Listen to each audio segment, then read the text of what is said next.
আসসালামু আলাইকুম। এসএসসি ২৬ আপনাদেরকে তো আমি আপনাদের এক্সামের জন্য আমি যে সাজেশনগুলো প্রোভাইড করতেছি ইনশাল্লাহ সেখান থেকে তো কমন পড়বে। সো দেখেন আমাদের কিন্তু আমি সিকিউ এর জন্য যে সাজেশনটা সেটা অলরেডি আপলোড করে দিয়েছি। এখন আমি যে এমসিকিউ এর জন্য পিডিএফটা দিব, এখানে দাগানো বই গত 10 বছরে যতগুলো এমসিকিউ আসছে সবগুলো অ্যানালাইসিস করে আমি এই দাগানো বইটা বানাইছি। দেখেন আপনারা দেখতে পাচ্ছেন একদম, যাতে আপনারা খুব ভালোভাবে বুঝতে পারেন এই বিষয়গুলো মাথায় রেখে আমি এখানে দেখেন মনে করেন ও আপনি অধ্যায় ১, হ্যাঁ, ভৌত জগৎ ও পরিমাপ, এই অধ্যায়টা যদি আপনি পরীক্ষার আগে পড়তে চান এটা তো পড়া আমাদের পক্ষে সম্ভব নয়।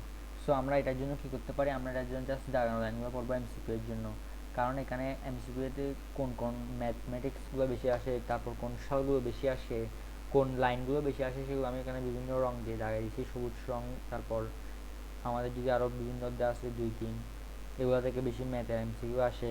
সো এগুলোর জন্য আমি এখানে সাজেশন দিয়ে দিয়েছি, অর্থাৎ কোন কোন, তারপর বলবে যে তোমাকে মানে পৃথিবীর ভর কত, এই বিষয়গুলোও আসতে পারে। সো এখানে দাগাই দিয়েছি ইলেকট্রনের চার্জ, প্লাঙ্কের ধ্রুবক, অর্থাৎ যা যা লাগবে সেগুলা সব দাগাই দিয়েছি এখানে এমসিকিউ এর জন্য।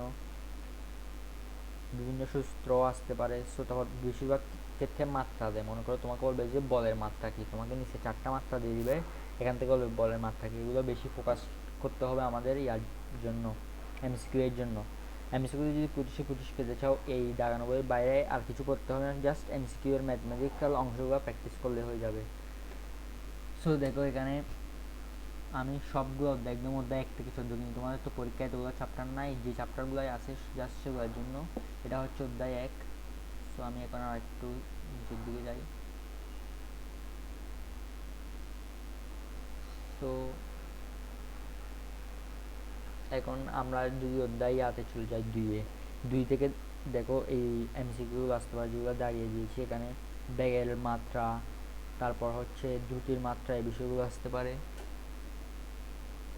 সো এই পিডিএফটা পেতে হলে তোমরা কমেন্টে দেওয়া হোয়াটসঅ্যাপ এবং টেলিগ্রামে জয়েন হলে এই পিডিএফটা পেয়ে যাবে।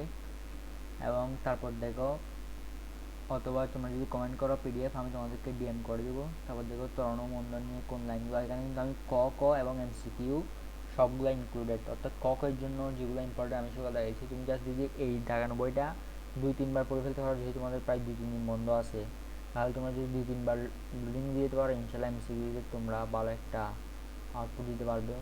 সো দেখো আমি এখানে একদম খুঁটিনাটি যত বিষয় আছে সবগুলোই দাগিয়ে দিয়েছি এখানে।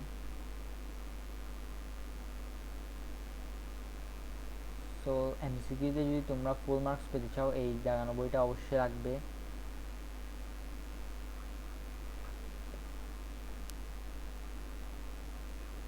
সো এখন হচ্ছে আমরা এই চ্যাপ্টারটা তো অধ্যায় ৩ ম্যাথটা তোমাদের আছে, তো এখান থেকে যে প্রশ্নগুলো আমি দাগিয়ে এমসিকিউর জন্য দাগিয়ে দিয়েছি দেখো, খুবই অল্প দূরত্বে 10/15 মিটার, এগুলো কিন্তু বেশি আসে।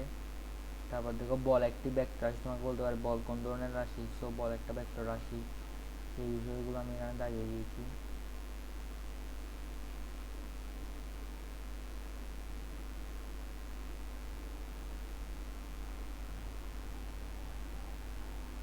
তারপর দেখো আমি যদি আরো নিচে স্ক্রল করি, তোমরা অধ্যায় 4 থেকে কোন এমসিকিউগুলো আসতে পারে দেখো, বল ভেক্টর এবং অতিক্রান্ত দূরত্ব, কাজের একক কি, জুল, এই বিষয়গুলো।